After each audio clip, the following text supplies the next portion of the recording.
MAVAKAGA. Okay, so get this. We're diving into this Reddit thread today. And it all starts with someone taking all the Halloween candy off a porch. But it spirals into this whole crazy social media frenzy. Are you with me? Oh, yeah. I'm here. Buckle up, because this one gets wild. I think what's so fascinating about this is, it starts as something mildly infuriating. That's what the subreddit's called, at least. Yeah. But then it quickly becomes like this case study in online justice and mob mentality and the very real consequences of internet fame. Or I guess infamy in this case. Exactly. This whole thing started with a security camera video. It was posted on Reddit. Oh, wow. You see this woman on a porch. She takes all the Halloween candy. No big deal. Yeah. Right? But then she takes the string lights, too. That's when things really go off the rails in the comments. Oh, yeah, I can see that. The act of taking the lights, it changes the whole dynamic. You know? It goes beyond just a simple prank. Or even someone who needs candy. Right. It's all about disrespect and entitlement. Like a violation of the unwritten rules of Halloween. Right. And the internet was not having it. People in the comments were so quick to judge. Some people were calling for her to be publicly shamed. Others were saying she should be arrested. Wow. The whole thing blew up, and people started calling her the Candy Bandit of Markham. The Candy Bandit of Markham. Good. And this is such a good example of how the internet can create outrage and that everyone can mobilize so fast. I mean, we've seen this happen over and over again, where online communities, they become the judge and jury. And sometimes even the executioner. It's like a digital witch hunt. And you know what's crazy? Internet sleuths actually figured out who she was from the video. They even said that she owns a gas station. Oh, wow. And people started speculating that she stole the candy to resell it. Wow. The speed at which information spreads online is astounding. And then in this case, it led to calls to boycott her business. And there were even some really nasty comments about her background and ethnicity. It's scary how quickly things escalate online. It makes you think, what are the ethical boundaries in a situation like this? Where do we draw the line between holding someone accountable and online vigilantism? This case really highlights the need for critical thinking online. It's so easy to get caught up in the outrage and just jump to conclusions. Yeah. But it's important to remember, there's often more to the story than what we see on the surface. Right. And you have to think about the consequences. For the people involved, imagine being this woman. Suddenly you're in the spotlight just because you stole some Halloween candy. This incident is such a good example of the challenges we face in the digital world. We have so much power at our fingertips. We can connect and share information and demand accountability. But with this power comes a huge responsibility to be discerning and empathetic and fair. I think that's a good place to stop for today.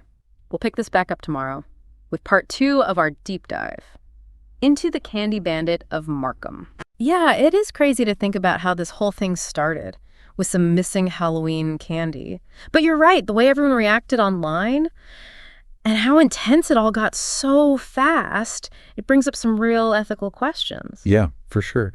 And it even goes beyond the online reaction, legally, even though it started with something small. It's still considered theft. Taking someone's stuff without asking. Yeah, that's true. So even though it's Halloween and it's candy we're talking about, she could still get in trouble. Oh, yeah, absolutely. It might seem like a small thing to some people, especially since it's Halloween and kids go around asking for candy.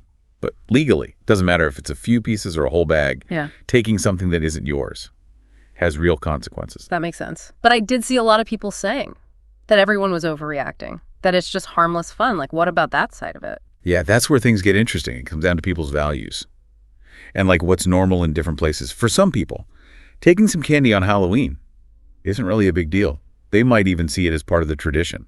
But for others, it's totally wrong. It shows disrespect and violates property rights. So it's there's this unspoken rule on Halloween. Kids can trick or treat, but adults taking the whole bowl, especially if it seems like they're doing it to make money, that crosses the line. Exactly. And how we judge these situations really depends on why we think someone did it.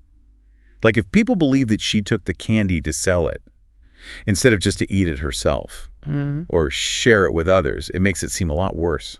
And I keep thinking about the string lights, too. That probably made people even angrier. Oh, yeah, for sure. Taking the lights adds something else to it. It's not just about the candy anymore. It's they took something that was part of the holiday spirit. Yeah. It's they were stealing a part of Halloween itself, and people felt like they were personally attacked. Exactly. That's where the idea of symbolic value comes in.